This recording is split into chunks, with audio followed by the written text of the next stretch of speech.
बात करते हैं आज के टॉपिक की, और इसके अंदर हम देख रहे हैं जो हमारा आर्थिक भूगोल है उसकी तीसरी यूनिट के अंदर चल रहे थे, जल विद्युत शक्ति के बारे में पढ़ते हैं। तो देखिए, जल विद्युत शक्ति जो है, अगर हम बात करें इसकी, तो यह एक इस प्रकार का संसाधन है जो कि कभी भी समाप्त नहीं होने वाला। जब तक यानी पृथ्वी पर मानव निवास कर रहा है तब तक यह उसके काम आएगा।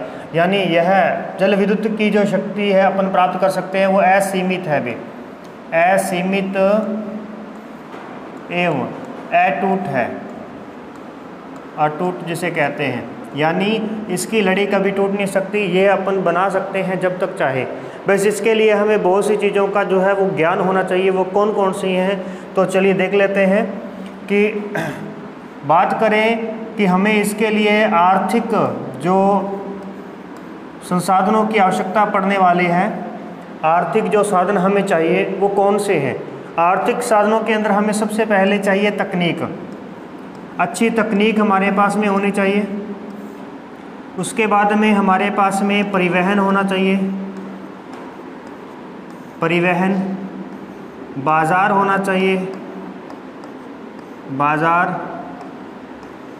फिर हमारे पास में उस तकनीक को, यानी हमें क्या करना होगा, देखो कि हम जल से विद्युत प्राप्त करेंगे तो सीधी सी बात है कि हम पहाड़ी क्षेत्रों के अंदर बांध बनाएंगे, नदी पर बांध बनाएंगे।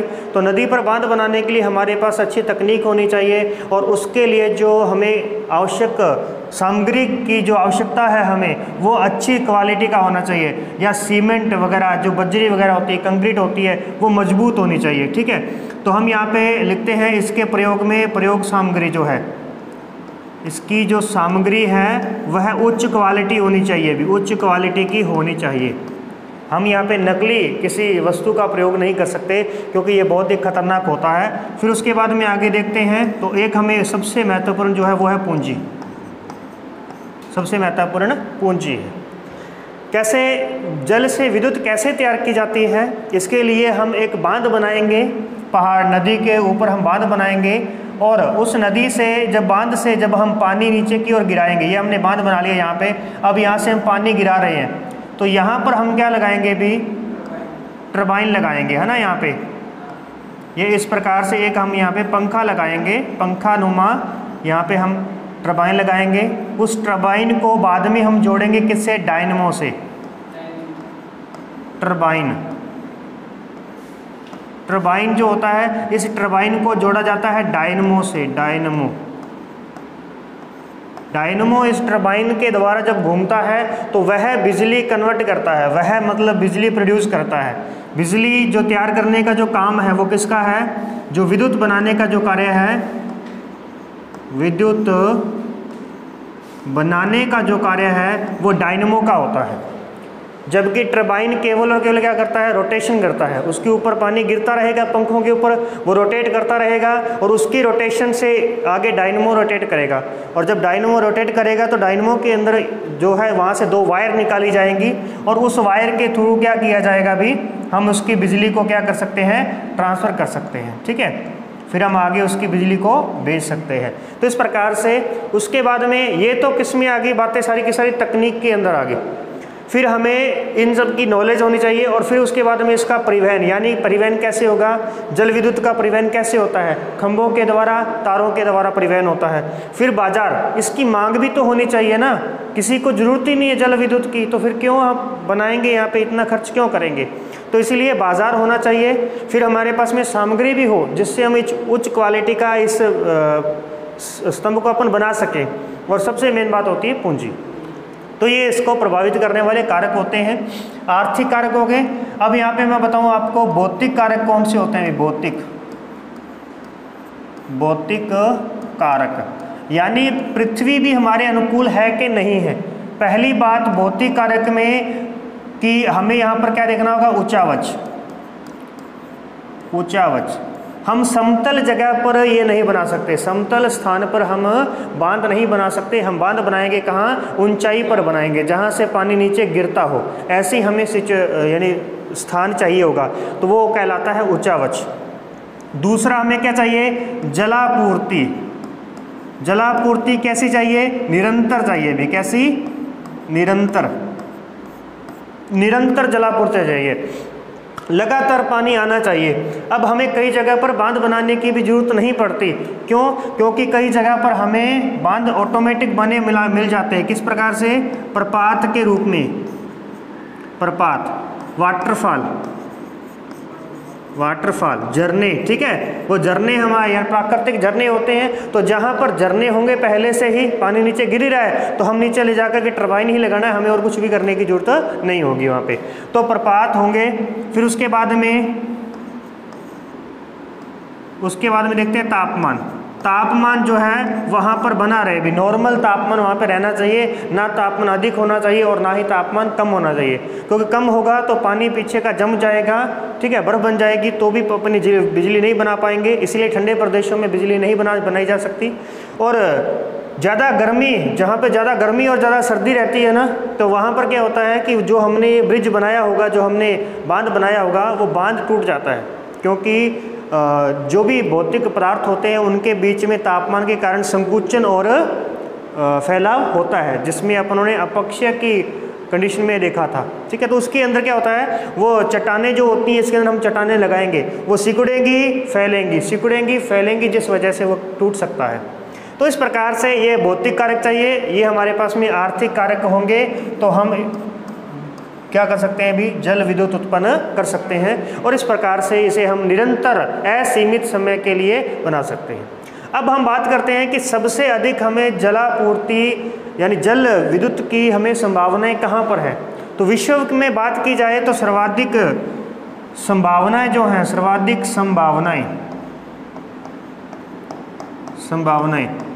अगर हम जल विद्युत उत्पन्न करना चाहें तो सबसे अधिक संभावनाएं हमें कहाँ पर मिलेंगी? अफ्रीका महाद्वीप में मिलेंगी, अफ्रीका महाद्वीप में। दूसरे नंबर पर हम बात करें तो दक्षिण अमेरिका,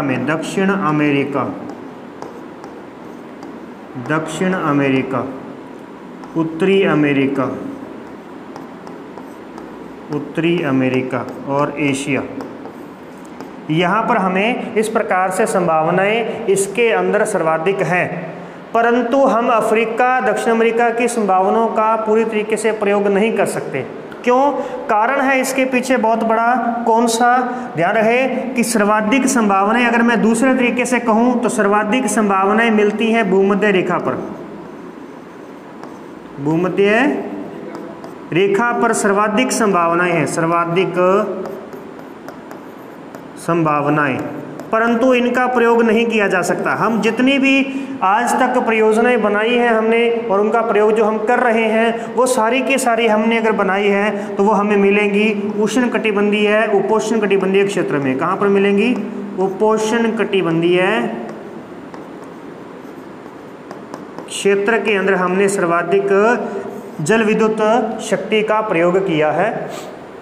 भूमध्य रेखा जो है यह बहुत ही उष्ण प्रदेश में आ जाती है। आपको बताया मैंने कि भूमध्य रेखा पर बहुत अधिक तापमान रहता है और तापमान अधिक होने की वजह से यहाँ पर आर्द्रता अधिक होती है, बरसात अधिक होती है, खूब बरसात होती है। इसलिए संभावना बहुत अधिक भूमध्य रेखा पर है, परंतु वहाँ बहुत बड़े पेड़ होने की वजह से पेड़ों की कटाई हमें करनी पड़ेगी, जिससे पर्यावरण को नुकसान होगा।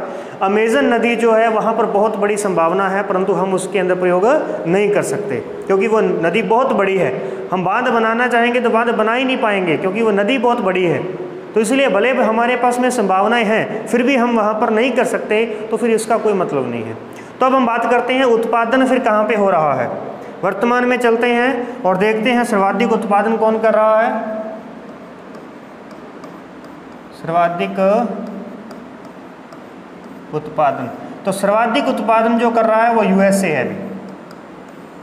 यूएसए, ठीक है। अमेरिका जो है यह सर्वाधिक उत्पादन करता है। हालांकि संभावनाएं हमने ब्राज़ील में देखी, संभावनाएं हमने कांगो देश के अंदर देखी, परंतु फिर भी आपको उत्पादन सबसे अधिक यूएसए में मिलेगा क्योंकि यहाँ पर बाज़ार भी है, यहाँ पर तकनीक भी है। जो हमारे पास में अमेज़न क्षेत्र है वो बहुत ही पिछड़ा हुआ क्षेत्र है, तो वहाँ तकनीक नहीं है, वहाँ वो हमारे पास में सामग्री नहीं है कि हम इतने बड़े बड़े बना सके, बांधों को बना सकें, क्योंकि नदी बहुत बड़ी है, ठीक है। तो इसलिए उत्पादन सबसे अधिक कौन कर रहा है विश्व के अंदर? तो यूएसए कर रहा है। तो यूएसए में देखते हैं सर्वाधिक उत्पादन का क्षेत्र कौन सा है। तो सर्वाधिक उत्पादन का क्षेत्र जो है वो अपलेशियन क्षेत्र है, अपलेशियन, अपलेशियन पर्वतमाला है यहाँ पे, अपलेशियन पर्वतमाला है, जैसे हमारे अरावली पर्वतमाला है उसी प्रकार से यहाँ अपलेशियन पर्वतमाला विश्व की प्राचीन पर्वतमाला है। तो इस अपलेशियन पर्वतमाला में हमें क्या मिलेगा, इस क्षेत्र के अंदर एक हमारे पास में है कैरोलिना राज्य, कैरोलिना एवं टेनेसी, टेनेसी राज्य है, टेनेसी राज्य है। राज्य को यहाँ पे प्रांत लिखा जाता है, ठीक है। टेनेसी प्रांत है जहाँ पर सर्वाधिक संभावना है और सर्वाधिक उत्पादन यहीं से किया जाता है, सर्वाधिक उत्पादन यहीं से किया जाता है, सर्वाधिक उत्पादन। फिर हम देखते हैं तो टेनेसी प्रांत जो है वहाँ पर टेनेसी नदी है, टेनेसी नदी। तो टेनेसी नदी पर टेनेसी नदी घाटी परियोजना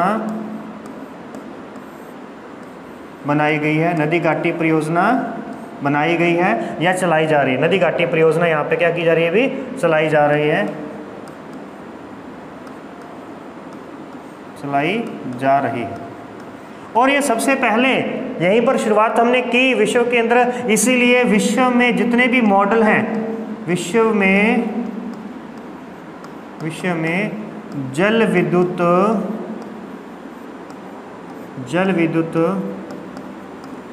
उत्पादन के सभी मॉडल इस परियोजना पर आधारित हैं, इस परियोजना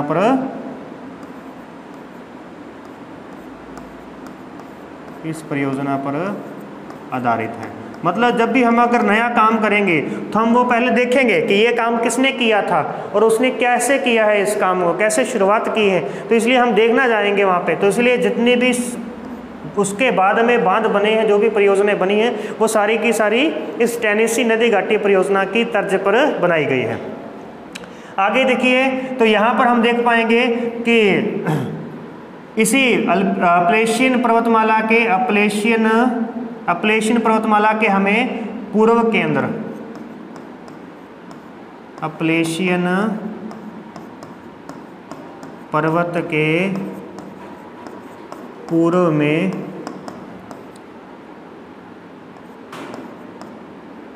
प्रपात रेखा पाई जाती है। इसके पूर्व में क्या पाई जाती है, प्रपात रेखा। प्रपात रेखा का मतलब क्या हुआ कि यानी इसके पूर्व में सबसे अधिक प्रपात है, लगातार इसके पूर्व में प्रपात ही प्रपात है, जलप्रपात। तो जलप्रपात में क्या होगा कि वहाँ हमें बांध बनाने की आवश्यकता नहीं है, डायरेक्ट टरबाइन लगाओ और विद्युत बनाना शुरू कर सकते हैं अपन। तो कहने का मतलब इस प्रपात रेखा की वजह से पूर्व में, क्योंकि इसके पूर्व में बरसात होती है, जब बादल आकर के टकराते हैं, अपलेशियन पर्वतमाला से टकराते हैं, तो वहाँ से पानी लगातार बहता रहता है। तो इसीलिए यहाँ पर सर्वाधिक उत्पादन किया जाता है अपलेशियन क्षेत्र के अंदर। दूसरा क्षेत्र देखिए, मध्य क्षेत्र हमारे पास में, यूएसए का मध्य क्षेत्र, मध्य क्षेत्र। मध्य क्षेत्र में इसके मिसिसिपी और मिसौरी नदियां हैं। मिसिसिपी नदी पर आकुम परियोजना,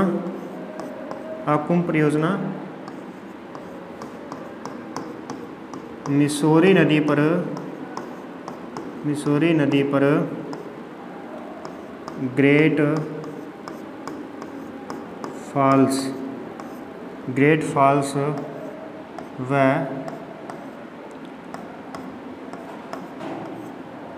फोर्ट बांध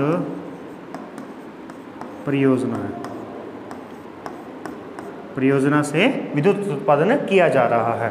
मध्य क्षेत्र में मिसिसिपी और मिसौरी नदी है, तो मिसिसिपी मिसौरी नदी के अंदर ये इस प्रकार से उत्पादन किया जा रहा है। नेक्स्ट आगे देखते हैं तो इसका अन्य क्षेत्र में देख लेते हैं अपन, अन्य क्षेत्र के अंदर अन्य नदियां या अन्य परियोजनाओं की बात कर लेते हैं। तो अन्य परियोजनाओं के अंदर हमारे पास में आएगी कोलंबिया नदी, कोलंबिया नदी। कोलंबिया नदी पर ग्रांड कुली बांध है, ग्रांड कुली बांध, ग्रांड कुली बांध बना हुआ है।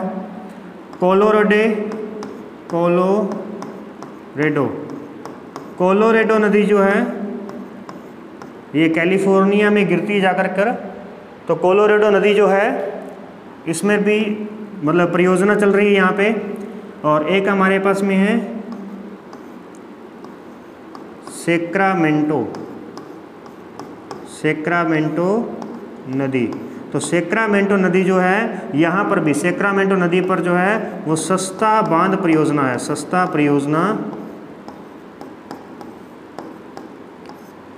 परियोजना यहाँ पर चल रही है। कोलोरेडो पर परियोजना का नाम क्या था वो थोड़ा नहीं दिमाग में आ रहा। तो कोलंबिया में ग्रांड कुली बांध है, बोनविले बांध है यहाँ पे, बोनविले बांध। हाँ, यहाँ पर है हूवर बांध। ठीक है, इस प्रकार से ये परियोजना चल रही है हमारे पास में। यूएसए की है, यूएसए में सर्वाधिक उत्पादन करने वाला जो क्षेत्र है हमारे पास आ चुका है। और एक मुख्य क्षेत्र हमारे पास में रह गया अभी, बहुत बड़ा क्षेत्र जो है इसका यूएसए का, कौन सा है उसके बारे में देख लेते हैं। यूएसए का एक मुख्य क्षेत्र जो हमारे पास में वो है नियाग्रा जलप्रपात। नियाग्रा जलप्रपात जो है वो इरी और ओंटारियो झील के बीच में है।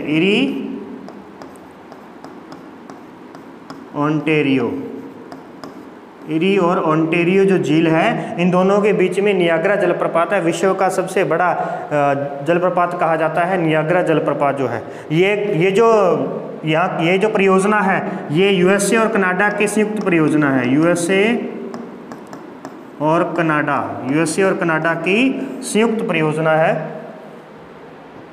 अब हम देख लेते हैं यहाँ पे कुछ बना करके देखना चाहें तो हमें यहाँ पर मिलेगा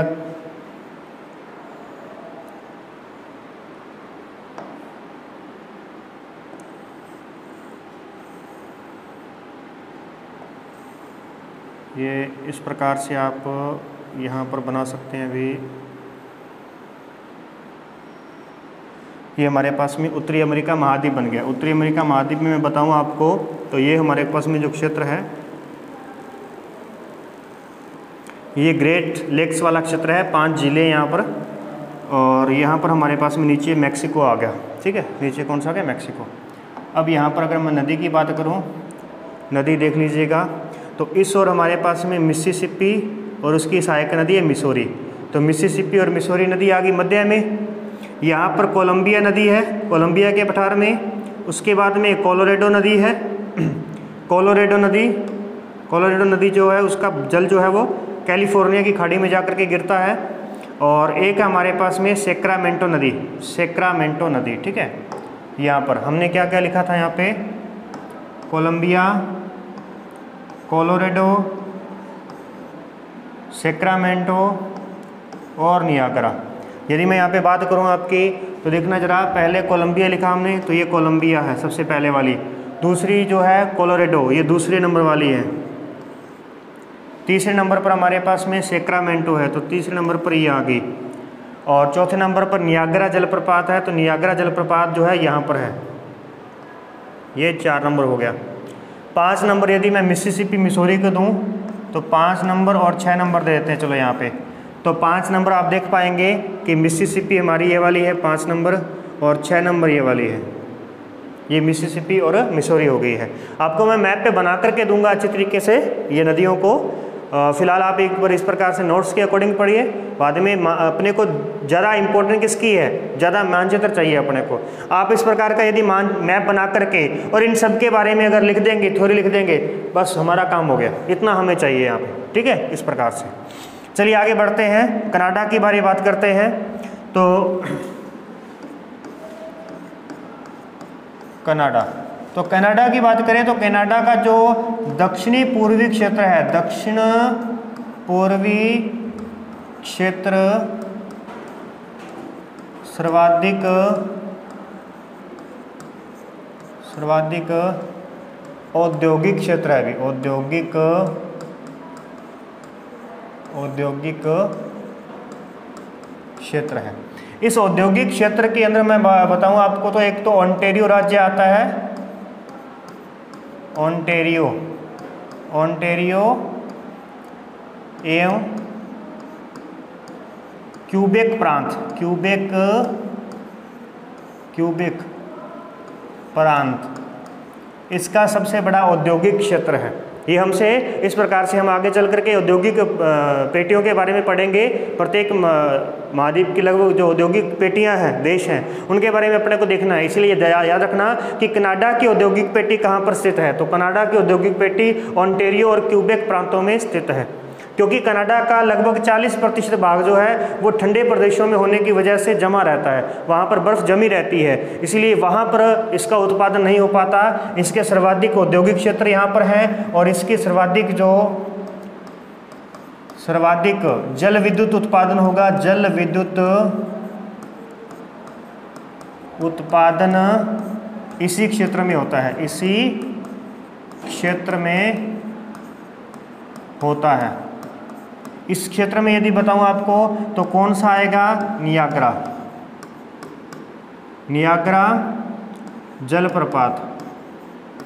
जलप्रपात इसका मुख्य सबसे बड़ा जल उत्पादन करने का स्रोत है। कनाडा और यूएसए का ये संयुक्त है, और हमने देखा था इरी और ओंटारियो झीलों के बीच में है। ओंटारियो जो प्रांत है वो कनाडा का है, परंतु ओंटारियो जो झील है वो दोनों के बीच में है। ओंटारियो झील कनाडा और यूएसए के बीच में है। इसके अलावा ये देखा जाए तो इसके अलावा हमारे पास में जो क्षेत्र बनेगा इसका वो है ब्रिटिश कोलंबिया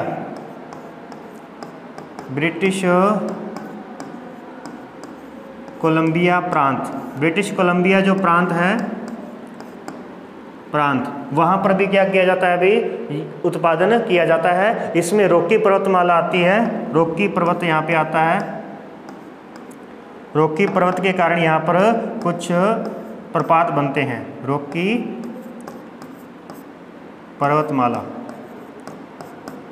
पर्वतमाला के कारण यहाँ पे कुछ प्रपात बनते हैं। यदि मैं यहाँ पे बताऊँ आपको तो इस प्रकार से आप देख पाएंगे कि ये जो हमारे पास में क्षेत्र है, ये पूरा का पूरा क्षेत्र किसका है, रॉकी पर्वतमाला का है। तो ये हमारे पास में कोलंबिया, सैक्रामेंटो, कोलोराडो, ये नदियाँ जो है वो रॉकी पर्वतमाला में से ही निकल करके पश्चिम की ओर बहती है। और इस क्षेत्र में यदि हम बात करें तो यहाँ पर हमें अपलेशियन पर्वतमाला मिलेगी। इधर क्या मिलेगी हमें, अपलेशियन पर्वतमाला है, ठीक है। ऐसी ही पर्वतमाला हमारे भारत के अंदर भी है, वो भी उत्तर पूर्व से लेकर के दक्षिण पश्चिम की ओर जाती है, अरावली पर्वतमाला, ठीक है। आगे बढ़ते हैं। तो ये हो गया हमारे पास में कनाडा के बाद में देख लेते हैं, तो बात करते हैं चीन की, रूस की बात करते हैं पहले। तो रूस में देख लीजिए, रूस का जो सबसे बड़ा क्षेत्र है उत्पादन करने वाला, तो वह ज़्यादातर तो इसका साइबेरिया वाला जो क्षेत्र है वो तो बर्फ़ से ढका रहता है। साइबेरिया वाला क्षेत्र रूस का वह क्षेत्र है जो कि एशिया महाद्वीप के अंडर में आता है। जो एशिया के अंडर में आता है उसे हम साइबेरिया कहते हैं, और जो यूरोप के अंडर में जाता है उसे हम रूस कहते हैं। तो साइबेरिया का जो क्षेत्र है वहाँ पर अधिक उत्पादन नहीं होता। वहाँ पर मैं एक दो बात कह देता हूँ यहाँ पे कि साइबेरिया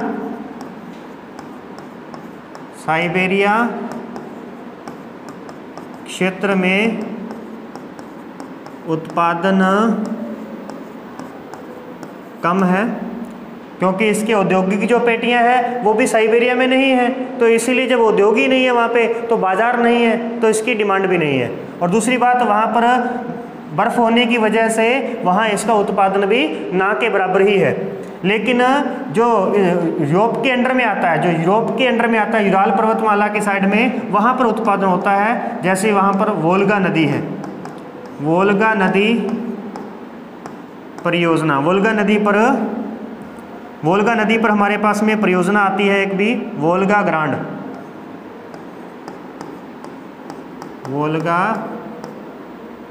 ग्रांड जो नदी ग्रांड परियोजना।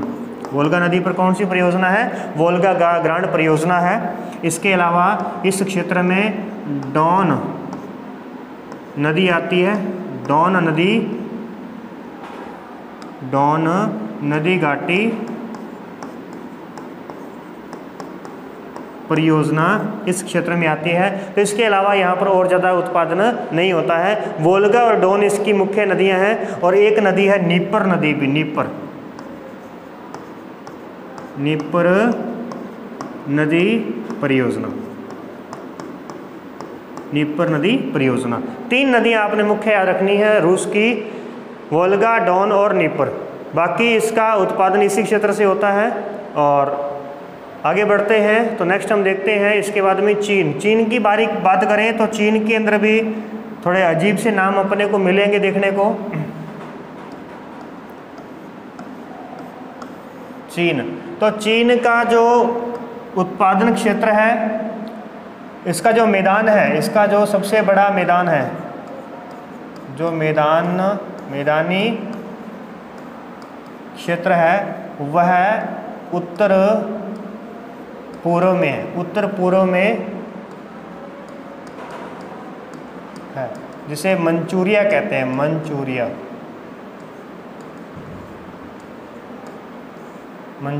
का मैदान कहा जाता है, इस मंचूरिया के मैदान के बाद में पूरा का पूरा लगभग ये पठारी है। ये जो चीन है ना, ये ज़्यादातर पठारी क्षेत्र में आता है, तो इसलिए इसके पास संभावनाएं तो काफ़ी है। और इसमें हम देखते हैं तो सबसे पहले बीजिंग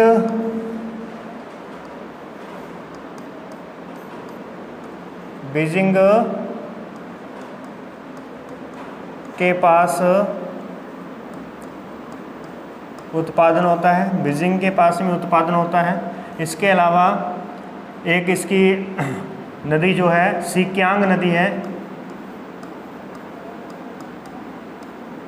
सिक्यांग नदी पर उत्पादन होता है।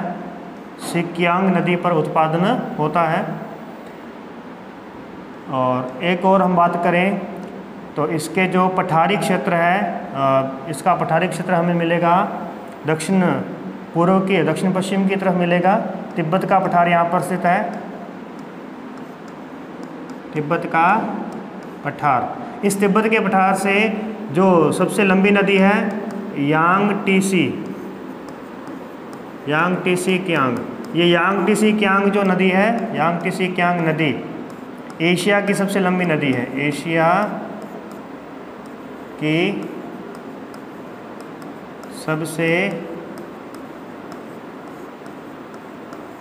लंबी नदी है। तो एशिया की सबसे लंबी नदी जो है वो तिब्बत के पठार से निकलती है, और ये जाकर के कहाँ पर गिरेगी, तो ये गिरेगी पूर्वी चीन सागर में, पूर्वी चीन सागर में जल गिराती है, पूर्वी चीन सागर के अंदर जल गिराती है। तो इस पर भी बहुत सी परियोजनाएं अलग अलग बनाई हुई है, ठीक है, क्योंकि पठारी क्षेत्र है तो इसलिए पठारों में बन सकती हैं, पठारों में हमें जलप्रपात देखने को मिल जाते हैं। इसके अलावा अगर हम अलग से कुछ और अन्य देशों की बात करें जिसके अंदर जैसे वेनेजुएला है,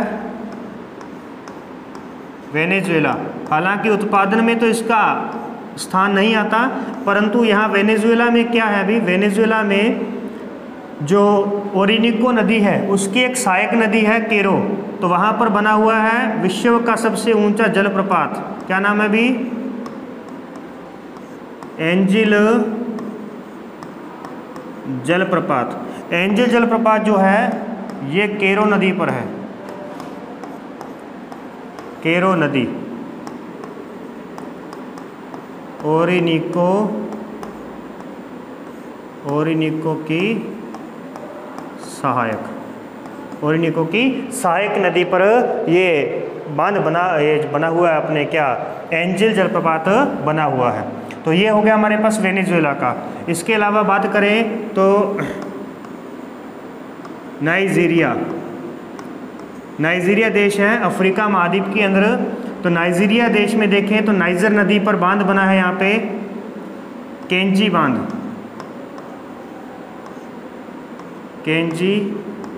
बांध किस नदी पर है अभी, नाइजर नदी पर है। केंजी बांध किस पर है? नाइजर नदी पर है। मिस्र की बात करूं तो मिस्र के अंदर हमें आसवान बांध मिलेगा, आसवान बांध। तो आसवान जो बांध है यह हमें नील नदी पर मिलता है, नील नदी, नील नदी पर है। जाम्बेजी की बात करें, ज़ैम्बिया और जाम्बेजी जो देश हैं, जाम्बेजी, तो यहाँ पर हमें जाम्बेजी पर जो एक बांध था भी, बांध का नाम है हमारे पास में करीबा बांध, करीबा बांध। तो करीबा बांध जो है ये जाम्बेजी नदी पर है, जाम्बेजी नदी पर है। स्टैनले जलप्रपात है, स्टैनले जलप्रपात कांगो नदी पर, कांगो नदी पर है। किस देश में है? कांगो देश में। तो कांगो देश में स्टैनले जलप्रपात है, कांगो नदी पर है। ये होगी अन्य देशों के रूप में। ये अन्य देश हमने देख लिए हैं, यहाँ पर जल विद्युत है। और इसके अलावा देख लेते हैं, थोड़ा सा भारत की चर्चा कर लेते हैं। आपसे जब पूछेगा कि विश्व के अंदर सर्वाधिक जल विद्युत शक्ति उत्पादन करने वाले 5 देशों के नाम बताइए, तो तब आपने USA, कनाडा, रूस, चीन और भारत का नाम लेना है। ये 5 देश अपने पास में मुख्य आ जाएंगे। इसके अलावा अगर वो इसको थोड़ा और बढ़ा करके प्रश्न को पूछे कि जल विद्युत शक्ति को प्रभावित करने वाले कारक बताइए, तो वो आर्थिक कारक और हमें भौतिक कारक लिखने हैं और उनकी अच्छी तरीके से व्याख्या करनी है। उसके अंदर आप बहुत तरीके से कुछ भी लिख सकते हो। अंत में देखते हैं भारत के अंदर, देखिए ज़रा, तो भारत की सभी परियोजनाएं यहाँ पर आ जाएंगी। भारत में तो देखिए एक हम देखेंगे भाखड़ा नांगल परियोजना। भाखड़ा से पहले ध्यान रखिएगा, भाखड़ा परियोजना से पहले 1902 में भारत की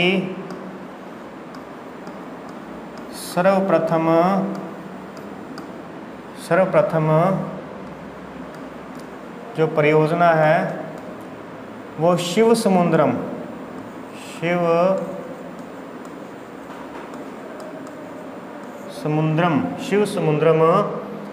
जलप्रपात पर थी। जलप्रपात जो कि कहाँ पर है? कर्नाटक में है, कर्नाटक में है। कावेरी नदी, कावेरी नदी पर स्थित है, जो कि भारत की पहली जो है जल विद्युत परियोजना थी।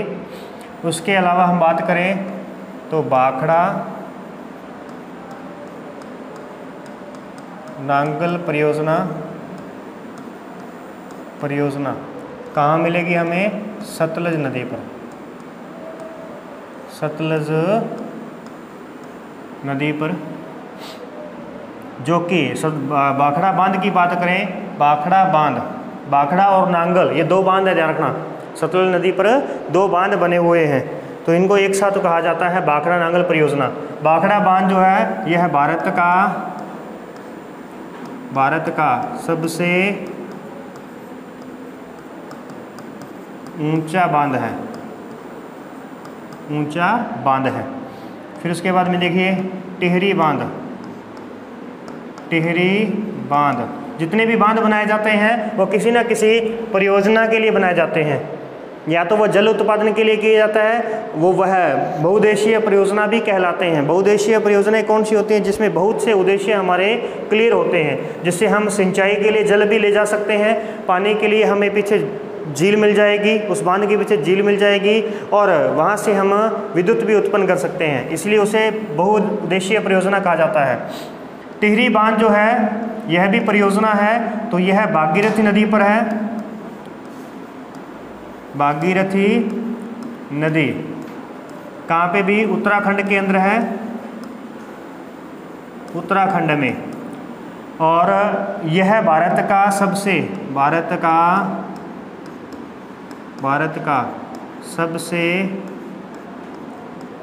ऊंचाई पर स्थित बांध है भी। एक ऊंचा बांध है और एक हो गया ऊंचाई पर स्थित बांध। सर्वाधिक ऊंचाई पर स्थित बांध जो है वो टिहरी बांध है। इसी बांध को लेकर के सुंदरलाल बहुगुणा ने चिपको आंदोलन किया था। ठीक है, चिपको आंदोलन। उसके बाद देखिए जरा एक हम देख लेते हैं जोग प्रपात। जोग को गरसोपा भी कहते हैं, गरसोपा। ये क्या है? भारत का सबसे ऊंचा जलप्रपात है। भारत का सबसे ऊंचा जलप्रपात है जोग गरसोपा। इसे महात्मा गांधी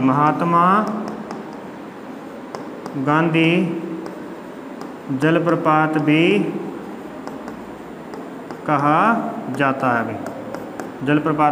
कहा जाता है। तो ये होगा हमारे पास में इस प्रकार से विश्व की जल विद्युत शक्ति के बारे में। और ये आज की हमारी क्लास थी। ठीक है, बाकी हमारे पास में जो परमाणु शक्ति होगी उसके बारे में हम अगली क्लास के अंदर देखेंगे। तो इन सब चीज़ों को आपने क्या करना है, ज़्यादा से ज़्यादा प्रयास करना है कि भी मानचित्र बनाना सीखिए।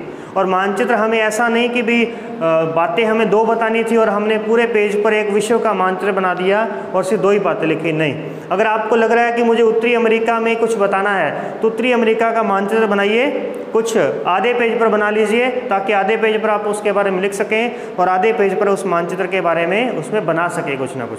तो इस प्रकार से हमें अलग अलग महाद्वीप का मानचित्र याद होना चाहिए, वो किस प्रकार का दिखता है, और पूरे विश्व का मानचित्र भी याद रखना है।